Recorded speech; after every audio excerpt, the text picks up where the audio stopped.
बिस्मिल्लाहिर्रहमानिर्रहीम। Lecture number 27 part number 3। जैसे कि हमने जो प्रीवियस टू पार्ट्स हैं उनमें सोशल इन्फ्लुएंस के हवाले से कुछ टॉपिक्स डिस्कस किए। अभी सोशल इन्फ्लुएंस के अंडर हम माइनॉरिटी को डिस्कस करेंगे। वर्ड माइनॉरिटी जैसे शो कर रहा है, ठीक है, कि एक कम प्रपोर्शन में कुछ लोगों का जो पॉइंट ऑफ व्यू है वो किस तरह से इन्फ्लुएंस करता है। जैसे कि हमारी फैमिलीज में जो है, कोलीग्स में या फ्रेंड्स में या क्लास में कोई कुछ ऐसे मेंबर्स मौजूद होते हैं जिनकी बात जो है वो बहुत ही ज़्यादा ऑथेंटिक समझी जाती है और उनके एक्सपीरियंस की बेस पे जो है एडमायर किया जाता है। तो सम टाइम जो है माइनॉरिटी का जो डिसीजन होता है या बात होती है वो मेजॉरिटी को इन्फ्लुएंस कर जाता है और माइनॉरिटी की बात जो है उसको इम्पोर्टेंट समझा जाता है और उस चीज़ को उस तरीके से परफॉर्म किया जाता है। So the term minority influence refers to a form of social influence that is attributed to exposure to a consistent minority position in a group. At times, a single individual or small number of individuals can influence an entire group. In social psychology, a single person or small group within a large group is termed as minority. Okay? While the large group is referred to as the majority.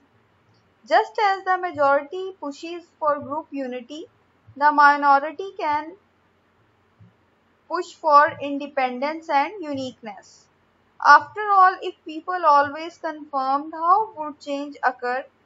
In order to change the majority view, however, the minority must present a consistent, unwavering message. Most often, minority must present a consistent, unwavering message,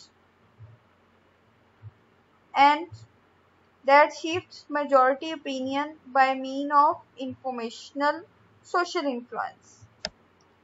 If a group encounters a situation in which the members are unsure about what to do and a minority carefully presents a well thought out position to the majority, then the majority might accept it.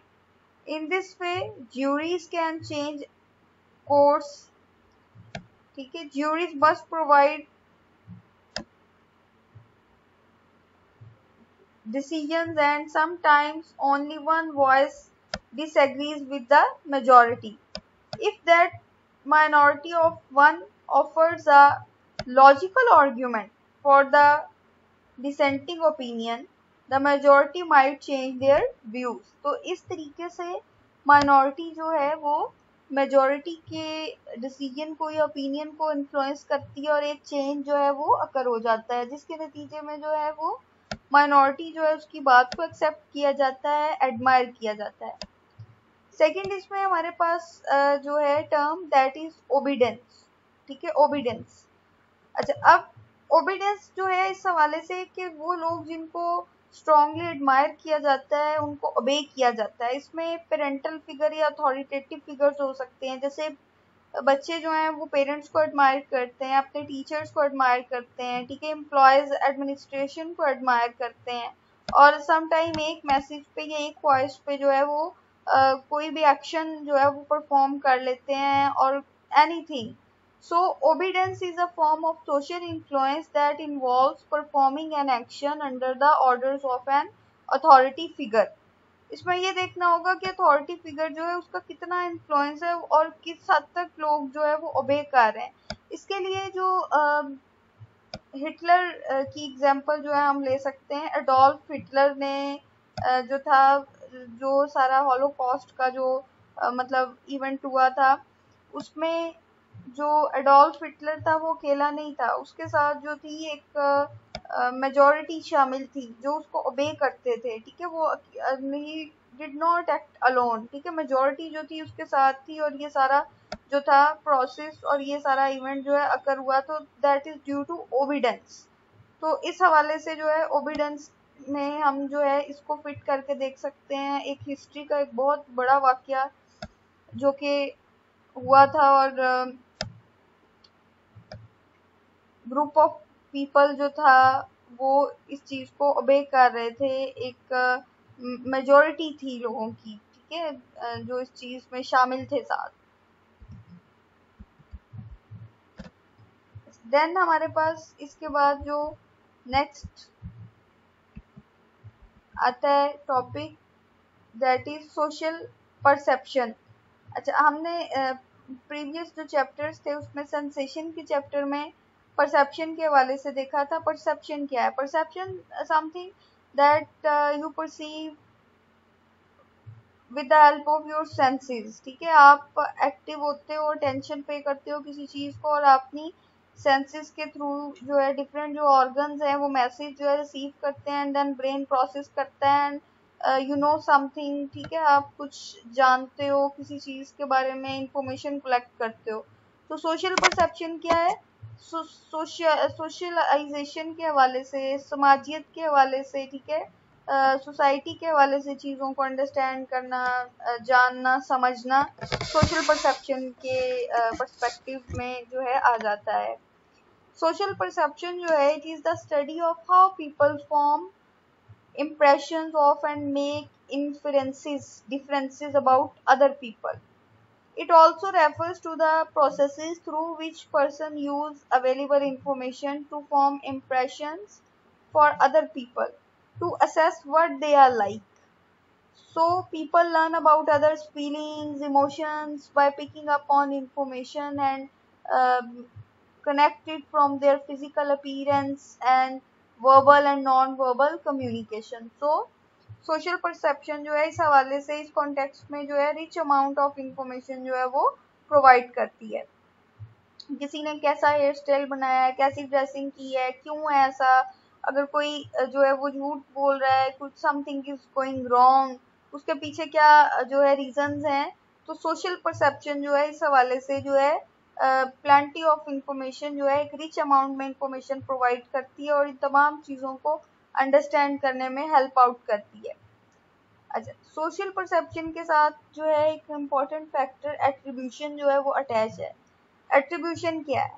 Unique characteristics, beliefs, pattern of beliefs, ठीक है, किसी भी इंसान में मौजूद होता है। और ये एट्रीब्यूशन जो है कोई भी बिहेवियर जो अगर होता है उसके बिहाइंड क्या कॉजेज होती हैं, क्या रीज़न होती हैं, उसके बारे में एक्सप्रेस करता है।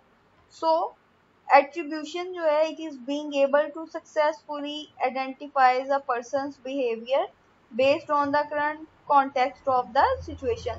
सबसे पहले फर्टिस हीडर जो है इसने इस हवाले से बात की थी, और इसको पॉइंटरिंग जो है, पॉइनियर्स जो हैं, इब्तदाई जो लोग थे सोशल साइकोलॉजी के हवाले से, उनमें जो है कंसिडर किया जाता है, and have a great work in this regard, and highly influenced domain of social psychology. Attribution is the process through which person link behavior to its causes. ठीक है, intentions, dispositions, events that explain why people act in a specific manner. For example, a person attending a wedding, so we attribute that everyone is happy because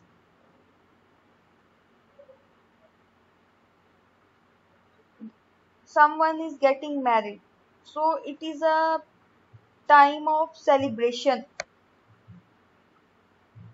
that is the cause of behavior, ठीक है। अच्छा, अब attribution में two aspects आ जाते हैं, dispositional और situational, internal या external. वो चीजें जिनका ताल्लुक इंसान के साथ होता है, सेल्फ के साथ, उसकी इंटरनल के साथ होता है, उसकी कैरेक्टरिस्टिक्स के साथ, पर्सनैलिटी के साथ होता है, उसको डिस्पोजिशनल फैक्टर्स कहते हैं, ठीक है। For example, I ran a bad race because I did not train over the summer, ठीक है। उसने जो है वो अपनी एक जो ड्रॉबैक है, जो एक कमी है, एक लिमिटेशन है, उसको एक्सेप्ट कर लिया है।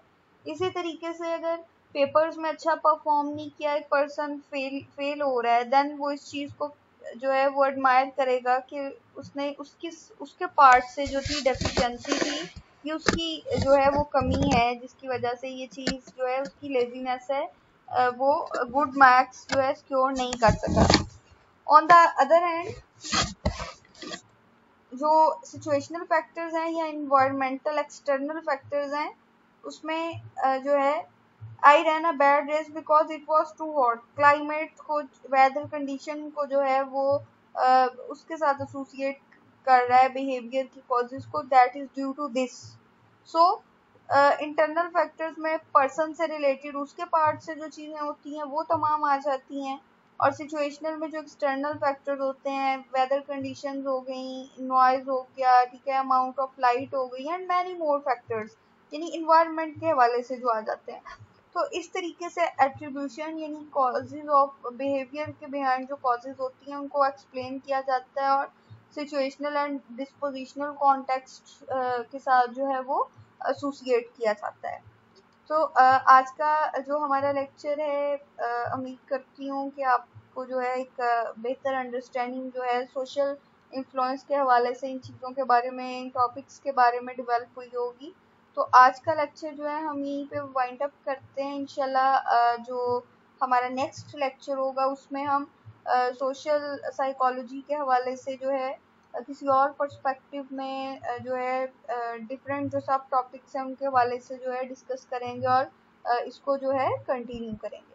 Thank you, stay blessed.